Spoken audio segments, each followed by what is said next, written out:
Arrêtez de confesser votre vie aux gens. La cure d'âme n'est pas une doctrine biblique.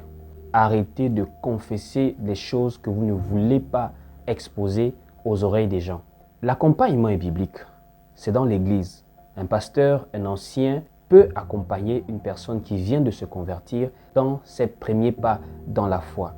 Toutefois, lorsqu'on parle de cet accompagnement, on doit rester que dans le cadre des échanges, des discussions, de l'écoute, des conseils sur la base des Saintes Écritures bibliques.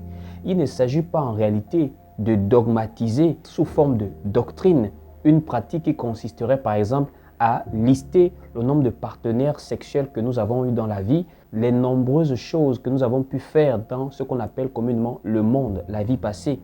Et il y a des personnes qui ont souvent ce malaise de se retrouver face à des gens avec qui parfois il n'y a pas encore toute la confiance, toute l'aise de pouvoir tranquillement s'exprimer, s'ouvrir.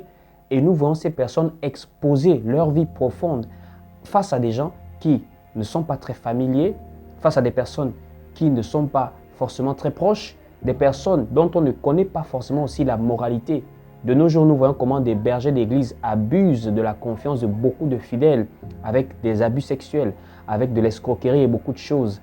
Ainsi, il faut faire très attention. On se confie à quelqu'un lorsque nous avons la confiance, lorsque nous avons un bon témoignage de la personne, lorsque nous avons une relation plus ou moins de confiance avec la personne, nous pouvons nous confier. Et déjà, sachez-le, dans les Saintes Écritures bibliques, nous voyons très clairement comment des gens pouvaient faire des confessions publiques. Tout dépendait de leur volonté à pouvoir exposer une situation pour servir de témoignage aux autres qui peuvent passer par là. Mais de nos jours, vous allez remarquer, la pratique des confessions a été incluse dans ce qu'on appelle de nos jours cure d'âme. Et c'est maintenant en fait comme une sorte d'enrichissement d'informations que les bergers ont dans les assemblées. Quelqu'un assis, il connaît la vie des personnes et parfois ça sert maintenant même de chantage. Des gens connaissent des vérités sur vous que vous-même vous n'arrivez pas à exposer. Et le fait que ces personnes connaissent cela sur vous crée maintenant comme une emprise psychologique. Ils peuvent vous demander ce qu'ils veulent, surtout financièrement. Ils peuvent vous imposer des choses qui ne sont pas normales. Ils peuvent vous humilier publiquement parce qu'ils savent qu'ils sont ce qu'on appelle communément le pan de votre robe. Ça veut dire votre nudité.